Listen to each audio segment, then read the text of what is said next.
before carrying the injured soldier still remained. Perhaps it was fate and unwell.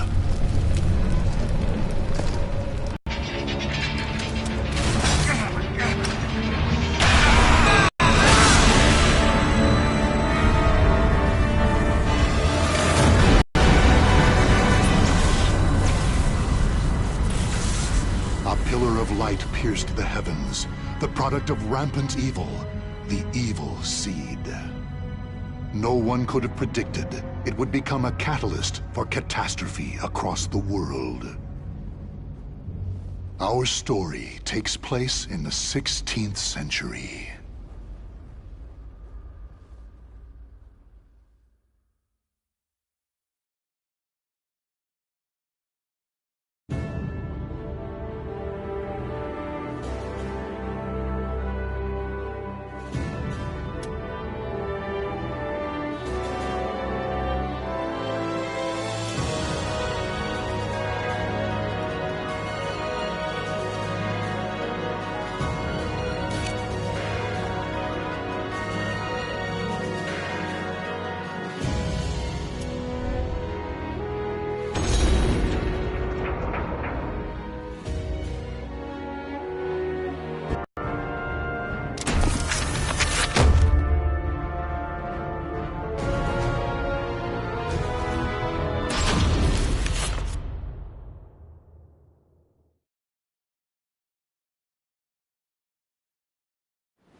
Transcending history and the world, a tale of souls and swords eternally retold.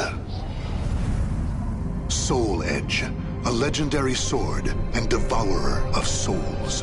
Buried in the darkest reaches of history, it was brought back to light in the 16th century. The notorious pirate Cervantes claimed the sword as his own, setting everything into motion. Soul Edge adapted itself to its new owner by splitting into two. Possessed by the evil weapons, Cervantes began a bloody reign of terror, slaying all those seeking the swords without prejudice. Cervantes was eventually undone. Under the protection of Hephaestus, the god of smithing, a female warrior named Sophitia was able to destroy one of the swords. Shards of the blade flew and lodged into her body, causing near-mortal wounds. Seeing his chance, Cervantes raised his sword to deliver the final blow. Suddenly, there appeared a ninja known as Taki, who rescued the wounded warrior. Taki defeated Cervantes in a battle to the death before carrying the injured Sophitia away. However, one of Soul Edge's two blades still remained. Perhaps it was fate. The blade fell into the hands of Siegfried, whose mind was twisted and unwell.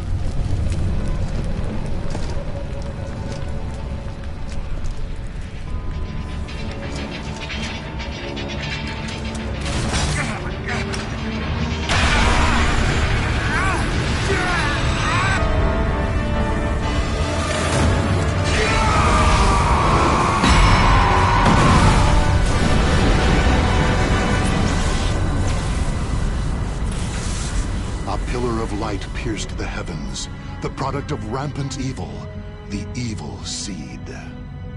No one could have predicted it would become a catalyst for catastrophe across the world. Our story takes place in the 16th century.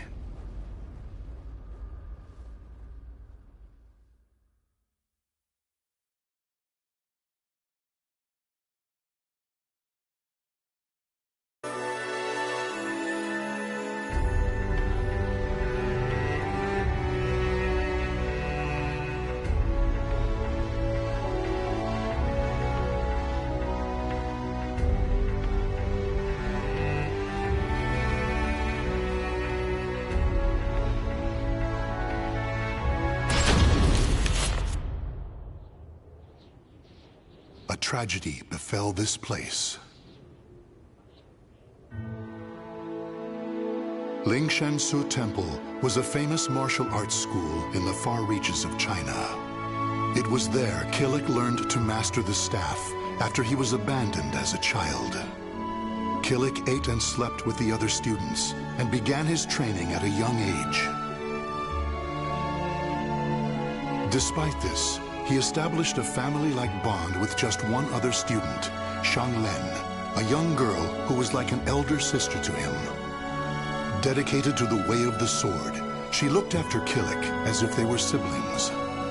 So close was their bond that when one felt happy or sad, the other would feel the same. Together they studied and grew as warriors.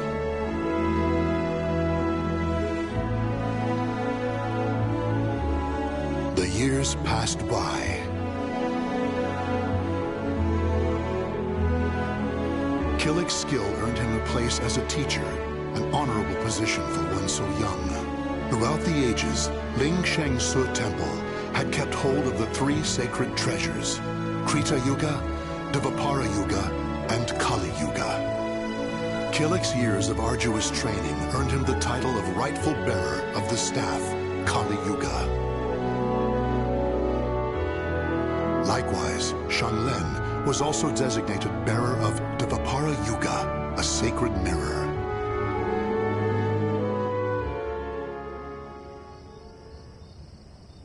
Our story begins on the night before the ritual for passing the treasures on to their new masters.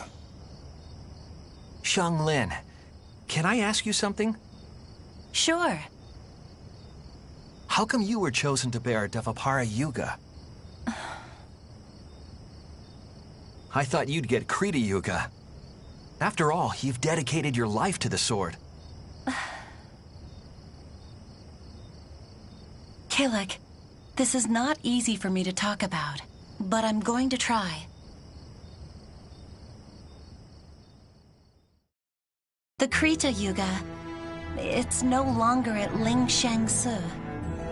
The sword has been gone for more than a decade. All that's left is the Kali Yuga and the Dvapara Yuga. Really? Surprised? Well, there's more. The one who stole the Krita Yuga was none other than my father. That's why I don't have the right to bear it. If I were to accept the sword, everyone would be up in arms. That's why, even though it was offered to me, I decided to decline. Of course, I love Ling Sheng-Su, and I do wish to see my studies through to their conclusion. It's just, I just don't want the sacred treasures, or my status as a sacred bearer, or anything else to hold me back. You know what the monks say. Fate is carved with your own hands. When I spoke to them about that, they decided to let me bear Dvapara Yuga instead. Now I can feel proud that I'm a sacred bearer just like you. You know something, Killick? What?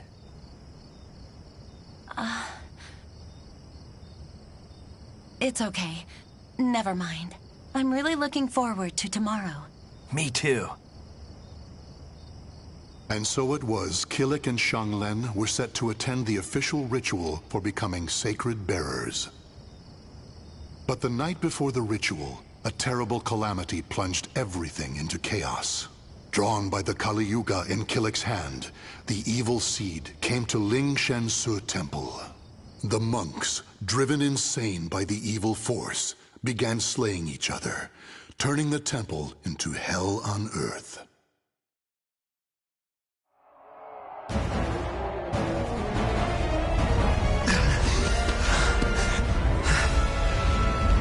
What have I done?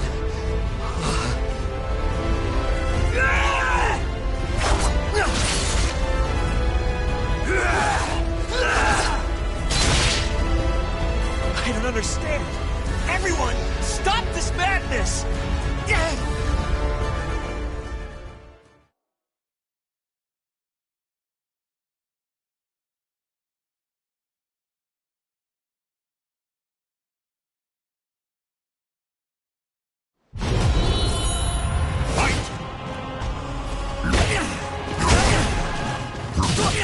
See!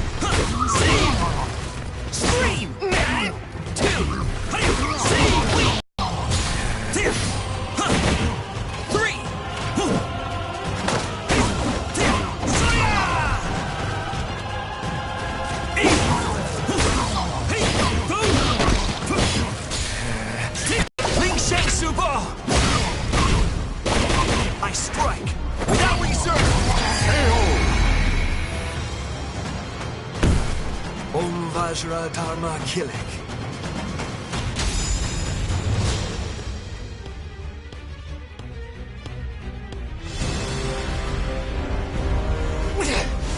It's kill or be killed!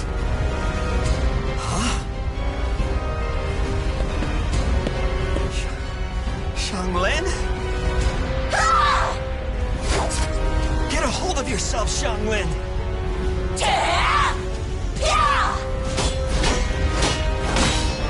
Xianglin!